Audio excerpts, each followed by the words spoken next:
Firmó los papeles con una sonrisa de suficiencia, mientras el plumín de oro de su pluma estilográfica rascaba ruidosamente el documento que ponía fin a nuestro matrimonio de 7 años. Afuera, una tormenta de nieve azotaba las paredes de cristal de la sala de conferencias del piso 60, convirtiendo el horizonte de Nueva York en un borrón de estática blanca. Adentro, el silencio era absoluto. Dominique Sterling no me miró. Consultó su reloj, un pesado cronómetro de platino que costaba más que mi primer coche, e inmediatamente tomó su teléfono. Sabía exactamente a quién le escribía. Le enviaba mensajes a Bianca sobre su fin de semana en Aspen. Listo, dijo Dominique, deslizando los papeles por la mesa de caoba sin hacer contacto visual. Ya está hecho. Tienes 30 días para desalojar el ático, Serena. Lo pondré a la venta el mes que viene. El mercado está demasiado activo como para dejarlo vacío.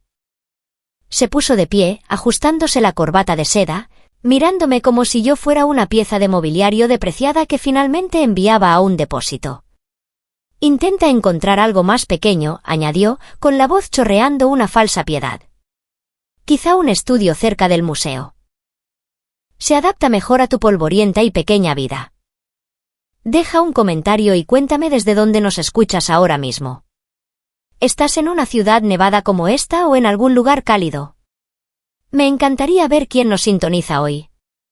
Dominique buscó su abrigo de cachemira, con la mente ya a medio camino del aeródromo privado. Pensaba que era el protagonista de esta historia, el poderoso vicepresidente de desarrollo que se deshacía de una esposa aburrida y sin ambiciones. Pensaba que se estaba liberando de un peso muerto. No tenía idea de que estaba parado sobre una trampilla que yo había construido antes de que nos conociéramos. Siéntese, señor Sterling, dijo la jueza Keats. Su voz no era fuerte, pero cargaba el peso de un mazo golpeando roble. Era una mujer que había visto imperios nacer y caer y no tenía paciencia con los hombres que se creían dioses. Dominique se detuvo, con el ceño fruncido. Tengo un vuelo que tomar, jueza. El divorcio está firmado. Hemos terminado aquí. El divorcio está firmado, corrigió la jueza Keats, deslizando un grueso sobre color crema sobre la mesa. Pero la división de activos requiere la divulgación completa de todos los cambios financieros significativos. Y desde hace 72 horas, el estado financiero de su esposa ha cambiado. Dominique soltó una carcajada corta y despectiva. ¿Tu madre te dejó su colección de dedales antiguos, Serena? ¿O tal vez esa vieja casa de piedra en Brooklyn? Quédatela. No quiero nada de tu familia. Solo quiero salir de esto. Yo no hablé. Simplemente lo observé. Observé la forma en que me despreciaba, la forma en que despreciaba a mi familia, la forma en que despreciaba la historia misma que le permitía existir. La jueza Keats rompió el sello de cera roja del sobre. El sonido fue seco, como un hueso rompiéndose en la habitación silenciosa. Esta es la ejecución del fideicomiso testamentario del patrimonio de la difunta Victoria Vance, leyó, con los ojos recorriendo la página. Como única heredera superviviente, el control total del fideicomiso de la familia Vance ha sido transferido a Serena Vance. Dominique rodó los ojos, consultando su teléfono de nuevo. Felicidades, Serena. Disfruta de tu fondo fiduciario. ¿Ya me puedo ir? El fideicomiso, continuó la jueza Keats, bajando el tono de voz, posee una participación de control en una cartera diversificada de activos globales valorada en aproximadamente $180.000 millones. El pulgar de Dominique se congeló sobre la pantalla. La habitación pareció inclinarse. ¿180.000 millones? Susurró, y el número se sintió extraño en su boca. Eso es imposible. Eso es territorio de fondos soberanos. La cartera incluye Avantit Group, Highland Logistics, siguió leyendo la jueza, implacable, y la participación mayoritaria de Obsidian Capital Partners. Dominique palideció. El color abandonó su rostro tan rápido que pareció un truco de magia. Obsidian Capital Partners no era solo una empresa, era el conglomerado propietario de la firma de desarrollo para la que trabajaba Dominique. Era la entidad que firmaba sus cheques de pago. Era el dueño del edificio en el que estábamos sentados ahora mismo. Eso es un error, tartamudeó Dominique con su arrogancia fracturándose. Obsidian pertenece a un fideicomiso ciego. La junta es dirigida por una representante, una mujer llamada V. Moore. Vance, dije. Era la primera vez que hablaba desde que él entró en la sala. Mi voz era tranquila, desprovista de la rabia que él esperaba. Serena Vance. V. Moore era solo el nombre en el inicio de sesión. Dominique me miró fijamente. Sus ojos estaban muy abiertos, buscando en mi rostro a la esposa silenciosa y sumisa que creía conocer. Pero ella no estaba allí. Odiabas a V. Moore, continué, inclinándome ligeramente hacia adelante. Leí tus memorias internas, Dominique. La llamaste dinosaurio. Dijiste que era una reliquia ciega que bloqueaba tu progreso porque se negaba a aprobar tus atajos de zonificación de alto riesgo. Pasaste 2 años insultando a tu jefa a sus espaldas sin haber visto nunca su rostro. Tú. Raspó él, agarrando el borde de la mesa. Tú estabas en la junta. Yo era la junta, lo corregí. Pensaste que mi silencio era sumisión, Dominique, pero en un panóptico, el observador debe permanecer en silencio para ver la verdadera naturaleza del prisionero. No estaba simplemente sentada en un segundo plano en esas cenas de gala. Te estaba auditando y fallaste cada una de las pruebas. El silencio que siguió no estaba vacío. Era pesado, como el aire en una bóveda justo antes de que la puerta se cierre. Dominique se quedó allí sentado, con la boca entreabierta, mirándome como si yo fuera una extraña con la que se hubiera cruzado en la calle 1000 veces pero a la que nunca hubiera visto de verdad. Intentaba reconciliar a la mujer tranquila que organizaba sus calcetines con la presidenta que había vetado sus propuestas de adquisición más arriesgadas durante los últimos 24 meses. Observé cómo la comprensión lo golpeaba en oleadas. No era arrepentimiento, era cálculo. Estaba rebobinando los últimos 7 años en su cabeza, buscando las pistas que se le habían escapado, pero no las encontraría porque nunca miró hacia abajo. La gente suele asumir que quienes sirven lo hacen por necesidad. Confunden el silencio con la falta de voluntad. Dominique creía que, y como yo pasaba mis días preservando la historia en archivos polvorientos, vivía en el pasado. Llamaba a mi trabajo pintoresco. Decía que mi pasión por la integridad estructural era aburrida.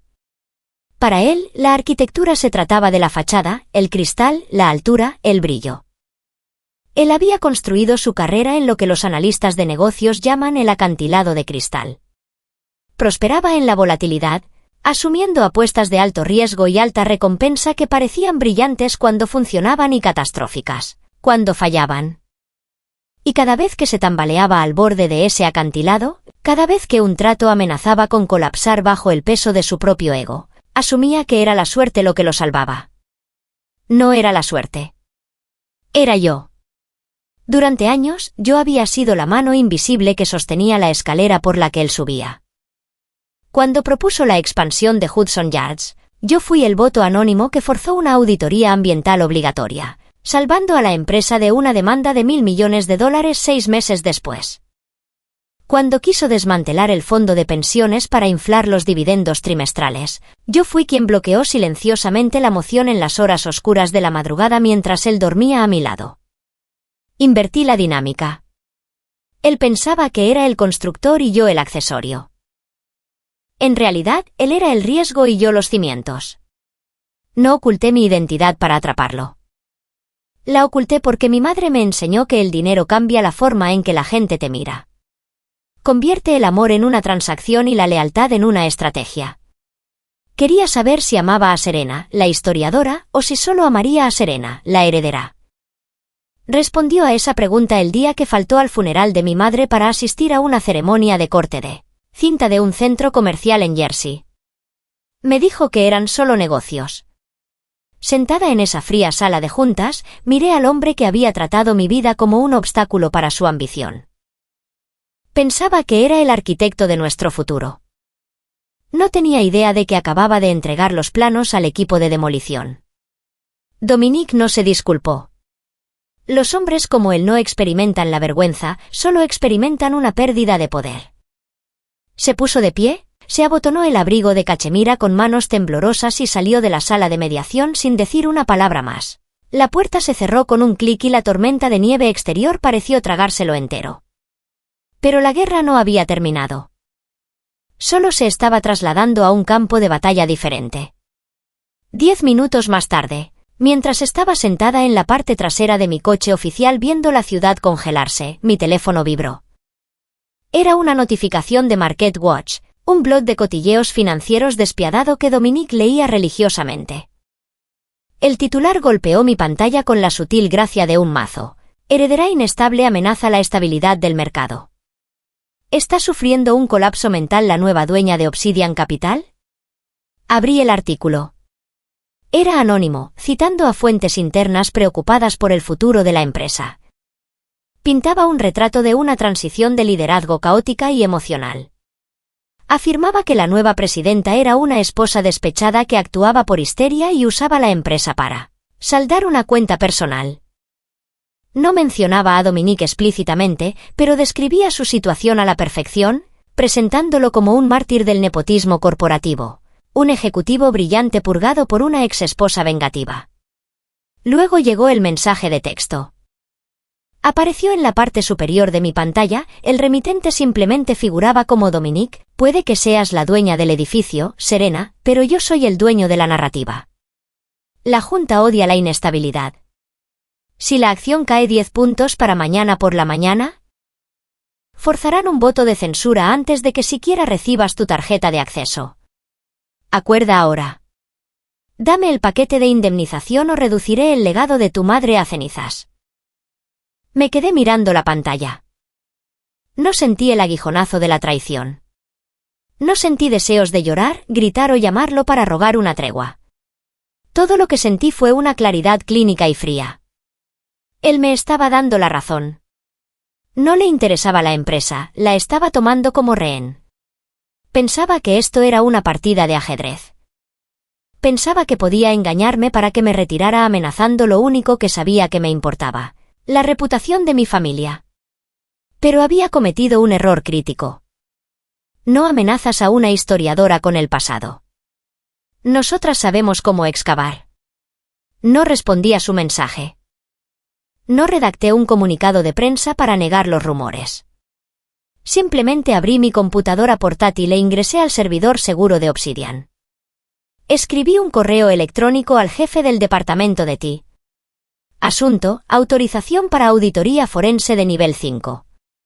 Cuerpo, aislar todos los servidores. Duplicar los discos duros del vicepresidente de desarrollo. Dar acceso al equipo forense externo de inmediato. Presioné enviar.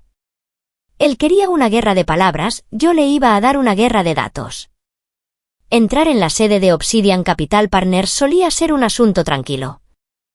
Me registraba en la recepción como visitante, esperaba a que Dominique terminara sus llamadas y me sentaba en el sofá de cuero afelpado sin que el personal me notara. Hoy la atmósfera era diferente.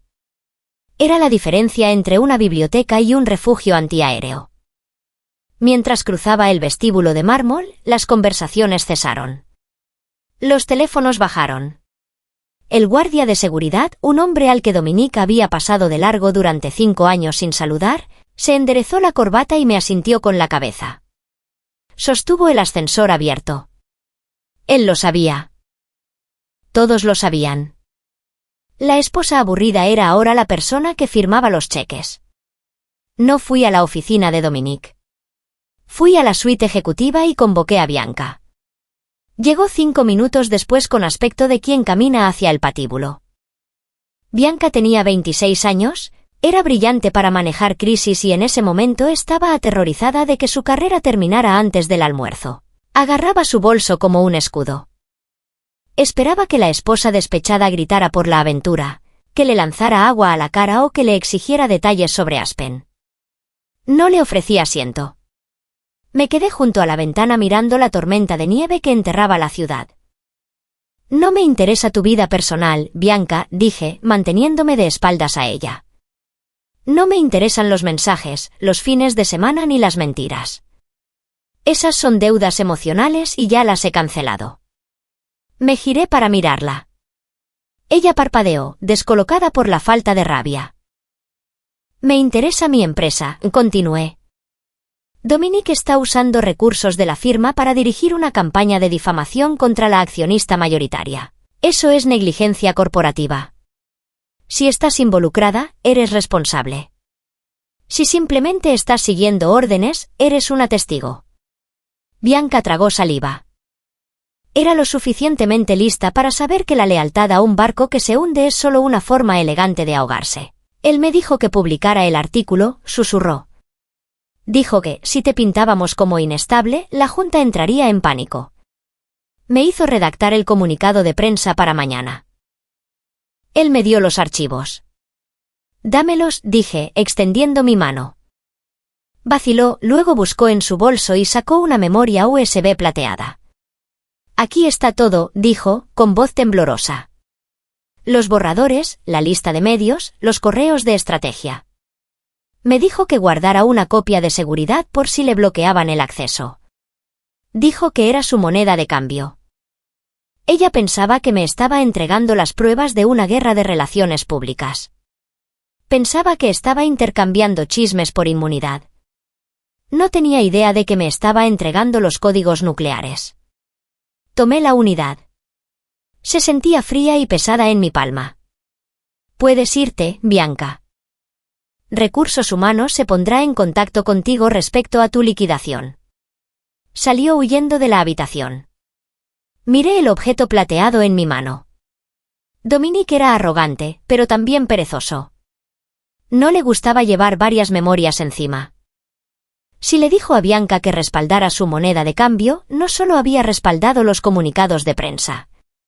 Había respaldado todo lo que temía perder. La auditoría forense no se realizó en una sala de juntas con mesas de caoba. Se realizó en la sala de subservidores, un espacio que zumbaba con el sonido agresivo de los ventiladores y el flujo invisible de datos. Era estéril, frío y brutalmente honesto. Los números no mienten, solo esperan a que alguien haga las preguntas correctas. Me senté junto a Kieran, el contador forense principal que había contratado una hora antes. Era un hombre que miraba las hojas de cálculo como un artista mira un lienzo. Tenía la memoria USB conectada a una terminal aislada. Encontramos los archivos de RR. Pepe, dijo Kieran, con el rostro iluminado por el resplandor azul del monitor. Cosas desagradables. Pero ese no es el problema. ¿Cuál es el problema? Pregunté. La unidad no era solo un respaldo de la campaña de difamación, explicó Kieran, tecleando un comando que inundó la pantalla con datos en cascada. El señor Sterling hizo un volcado completo de su perfil de usuario antes de salir de la oficina ayer. Copió toda su carpeta de mis documentos. Probablemente ni siquiera revisó lo que había en las subcarpetas. Kieran hizo clic en una carpeta etiquetada Riverside interno. He estado cruzando sus informes trimestrales con los datos brutos de esta unidad. Mire esto, durante los últimos 12 trimestres, Dominique ha reportado una tasa de ocupación del 98% para las propiedades comerciales del Medio Oeste, lo que activó su bono máximo por rendimiento. Señaló una columna de números rojos a la derecha de la pantalla. Pero los registros reales de depósitos bancarios muestran ingresos por alquiler consistentes con solo un 82% de ocupación, dijo Kieran. Hay una brecha del 16%. Esos son unos 4,8 millones de dólares en ingresos desaparecidos. Estaba haciendo arrendamientos fantasma, dije, y la comprensión se asentó en mi pecho como hielo. Marcaba unidades como ocupadas en el sistema para alcanzar sus objetivos y luego movía los presupuestos de mantenimiento para cubrir el déficit de ingresos. Exactamente. Kieran asintió. Estaba robando del fondo de mantenimiento de los edificios para pagar su propio bono. Desmanteló los activos para pintar un panorama bonito ante la Junta. Me quedé mirando la pantalla. Esto no era solo negligencia. No era solo una mala gestión. Era fraude. Era un delito federal. Dominique pensaba que estaba librando una batalla de divorcio. Pensaba que estaba negociando una pensión. No se daba cuenta de que acababa de cruzar la línea del tribunal civil al tribunal penal. Y lo que es más importante, había activado la trampa que yo ni siquiera sabía que estaba esperando. Imprímelo, ordené, poniéndome de pie. Imprímelo todo y búscame la plantilla del contrato de trabajo de 2021, la que Dominique insistió en que usáramos para las contrataciones de ejecutivos. Kieran pareció confundido, pero yo sonreí. No fue una sonrisa cálida. Fue la sonrisa de una historiadora que acababa de encontrar la prueba irrefutable en los archivos. Hay una cláusula, dije en voz baja. La cláusula Sterling. Él mismo la escribió para despedir a un rival. Dice que cualquier ejecutivo que sea descubierto falsificando datos pierde toda indemnización y sus opciones sobre acciones consolidadas. Dominique quería quemar mi legado. En cambio, acababa de incinerar su propio paracaídas de oro. Las puertas de la sala de juntas se abrieron con un pesado siseo presurizado. Dominique entró, flanqueado por su abogado, con el aspecto no de un hombre que se enfrenta a una auditoría, sino de un general conquistador que llega para aceptar una rendición. Lanzó su maletín sobre la mesa de caoba, la misma mesa donde mi madre había firmado los documentos originales de constitución hace 40 años. Hagamos esto rápido, dijo Dominique, sin molestarse en sentarse. No miró a los miembros de la junta que se alineaban en las paredes. Solo me miró a mí. Mi equipo ha preparado el acuerdo de separación, 6 millones en indemnización, consolidación inmediata de todas las opciones sobre acciones y un acuerdo de no difamación que prohíbe a la empresa comentar sobre mi partida. Fírmalo y la publicación del blog sobre tu inestabilidad mental desaparecerá. Niégate, y mañana por la mañana daré una entrevista exclusiva al Wall Street Journal. Se inclinó hacia adelante, apoyando las manos en la mesa. Renovar o morir, Serena. ¿No es eso lo que siempre te decía? No me inmuté. Ni siquiera miré a su abogado. Presioné un solo botón en la consola frente a mí. Las luces de la habitación se atenuaron y la enorme pantalla detrás de mí cobró vida. No era una oferta de acuerdo. Era una hoja de cálculo. Específicamente, los datos brutos de los registros de ocupación de la región del Medio Oeste. Siéntate, Dominique, dije. Mi voz no era fuerte, pero en la repentina oscuridad de la sala, era lo único que importaba. Él frunció el ceño, entrecerrando los ojos hacia la pantalla. ¿Qué es esto? Estos son datos internos. No puedes mostrar esto. Columna C, dije, señalando las cifras rojas con el control láser. Ocupación reportada, 98%. Ingresos reales, 82%. Has estado falsificando los libros durante 3 años para activar tus bonos de rendimiento. Eso es un robo de 4,8 millones de dólares, Dominique. La sala se quedó en silencio sepulcral. El abogado de Dominique cerró lentamente su carpeta, alejándose unos centímetros de su cliente. Eso es un error administrativo, tartamudeó Dominique con el rostro enrojecido por manchas rojas. Puedo explicarlo. Es contabilidad creativa. Todo el mundo lo hace. No puedes despedirme por alcanzar objetivos. En realidad, dije, deslizando una sola hoja de papel por la madera pulida hacia él, puedo hacerlo, y ni siquiera tengo que pagarte para que te vayas. Él miró hacia abajo. Era una fotocopia de una enmienda al contrato de trabajo de hace 3 años. ¿Recuerdas esto? Pregunté. Tú mismo la escribiste. La llamaste la iniciativa de tolerancia cero. La usaste para despedir a Marcus, aquel vicepresidente junior que amenazaba tu camino al ascenso. Insististe en que la Junta añadiera una cláusula específica para todos los cargos ejecutivos. Lo leí en voz alta, sin apartar mis ojos de los suyos. Cualquier oficial ejecutivo que sea descubierto manipulando conscientemente datos financieros para influir en su compensación, perderá todos los derechos a indemnización, compensación diferida y opciones sobre acciones no consolidadas. El despido será inmediato y por causa justificada. Dominique dejó de respirar. Se quedó mirando el papel. Se quedó mirando su propia firma al final. El equipo legal la llama la cláusula Sterling, dije suavemente. Tú construiste la trampa, Dominic. Tú afilaste las púas. La arrogancia no solo lo abandonó, se evaporó. Esto no era ira. Era un colapso estructural total. Abrió la boca, pero no salió ningún sonido. Se miró las manos, luego la puerta, luego a mí. El hombre que había aterrorizado la oficina durante 5 años, el hombre que me había llamado peso muerto, de repente se veía muy pequeño. Se dio cuenta de que los $6 millones con los que contaba, el dinero para el condominio, los viajes a Aspen, la vida a la que creía tener derecho, habían desaparecido. No solo estaba despedido, estaba liquidado. Seguridad, dije por el intercomunicador. Por favor, escolten al señor Sterling al vestíbulo. No tiene efectos personales que recoger. Dominic no luchó. No gritó ni montó una escena. Cuando los 2 guardias se adelantaron, simplemente se desinfló, permitiendo que lo guiaran fuera de la habitación como a un invitado que se hubiera quedado más tiempo de la cuenta, en una fiesta a la que nunca fue realmente invitado. Las pesadas puertas se cerraron tras él, sellando el silencio. Me puse de pie y caminé hacia el ventanal. La tormenta de nieve se había detenido. Debajo, la ciudad de Nueva York era una cuadrícula extendida de luces ámbar, un vasto océano de electricidad y ambición.